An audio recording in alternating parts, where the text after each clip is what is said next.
Assalamualaikum para pecinta militer yang ada di seluruh Indonesia. Ya, yang mana guys, pada video sebelumnya kita sudah membahas tentang pentingkah kapal induk untuk pertahanan Indonesia.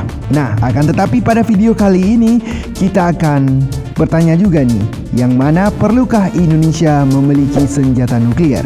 Ya, perlu nggak guys? Ya, penasaran bukan? Simak videonya sampai selesai agar tidak penasaran. Dan sebelum kita gas ke videonya, kita gas terlebih dahulu intronya.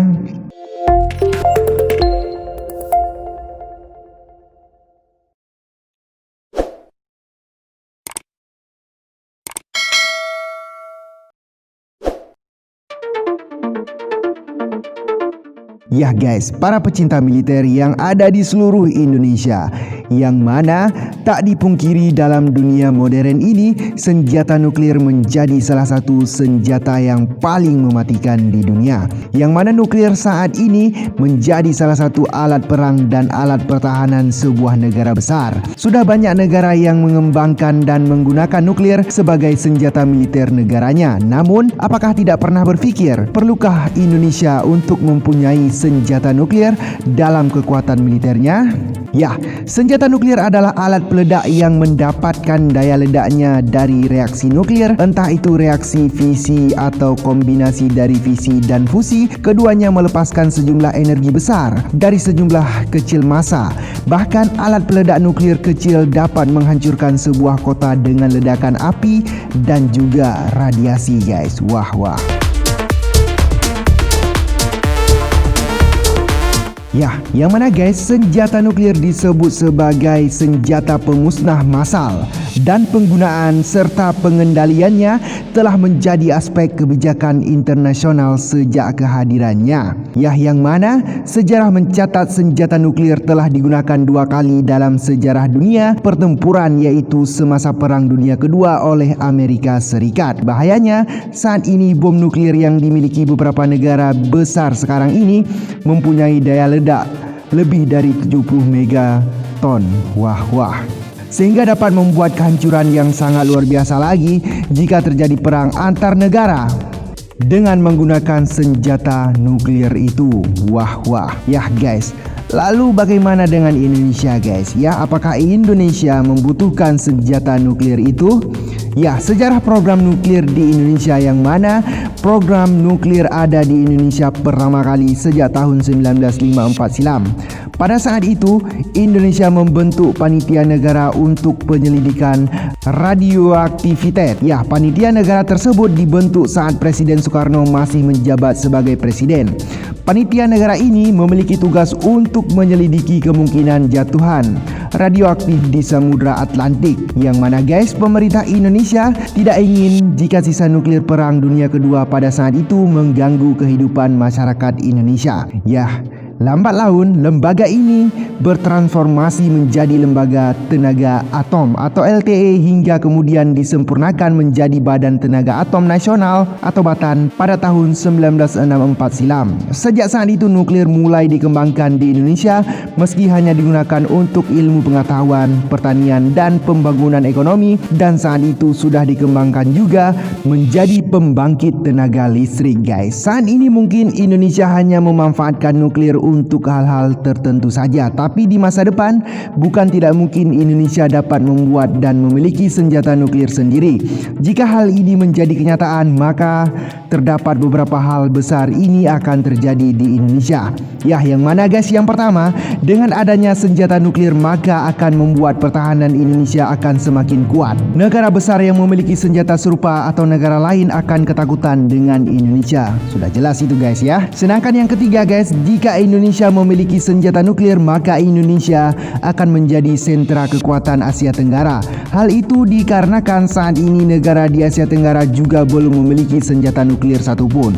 Ya, namun di balik manfaat positif memiliki senjata nuklir, terdapat juga dampak negatifnya guys, yaitu banyak terjadi protes keras dari sejumlah kalangan masyarakat Indonesia. Hal itu mengingat terdapat resiko besar di belakangnya seperti kebocoran nuklir pada saat melakukan pengembangan senjata nuklir.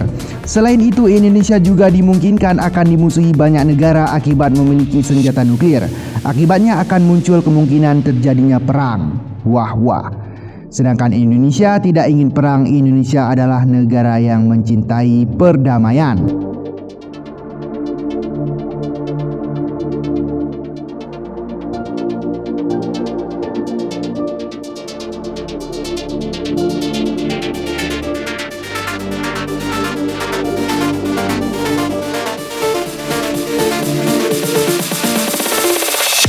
Ya guys, sedangkan negara-negara yang di dunia ini yang memiliki senjata nuklir, Stockholm International Peace Research Institute atau SIPRI mencatat jumlah senjata nuklir yang dimiliki beberapa negara pada tahun 2018 dengan jumlah senjata nuklir di dunia mencapai 13.865 unit. Yang mana guys, Rusia menjadi negara dengan kepemilikan senjata nuklir terbesar dengan jumlah 6.500 unit. Posisi kedua ditempati Amerika Serikat sebanyak 6.185 unit guys. Meski begitu, kedua negara terus mengurangi persenjataannya sesuai perjanjian New START atau Strategic Arms Reduction Treaty pada tahun 2010 silam. Yang mana negara lainnya seperti Prancis, Tiongkok, Inggris, Pakistan, India, Israel, dan Korea Utara memiliki puluhan hingga ratusan unit senjata nuklir juga. Wah. Sebelumnya, Duta Besar Republik Islam Iran untuk Indonesia Muhammad Azad menyatakan siap melakukan kerjasama dengan Indonesia dalam bidang teknologi nuklir. Apalagi pemerintah Indonesia sudah mulai melirik teknologi nuklir guna menguatkan pertahanan militer. Azad juga menjelaskan pertemuannya bersama Menko Polhukam RI Mahfud MD di Kemenko Polhukam Jakarta pada Senin 20 Januari 2020 yang lalu. Ada pula alasan kuat bila kerjasama Iran dan Indonesia dapat terbentuk dalam bidang pertahanan militer termasuk teknologi nuklir. Wah. Selain itu, Menteri Koordinator Bidang Kemaritiman dan Investasi yang juga mantan Jenderal TNI Luhut Binsar Panjaitan pernah bermimpi Indonesia punya senjata nuklir. Menurutnya, dengan kemampuan sumber daya yang ada di Indonesia, bangsa ini mampu mengembangkan dan membuat senjata mematikan itu. Namun menurutnya, Presiden Joko Widodo tak punya minat akan mimpinya itu karena masih mengedepankan kemakmuran. Wow, luar biasa guys.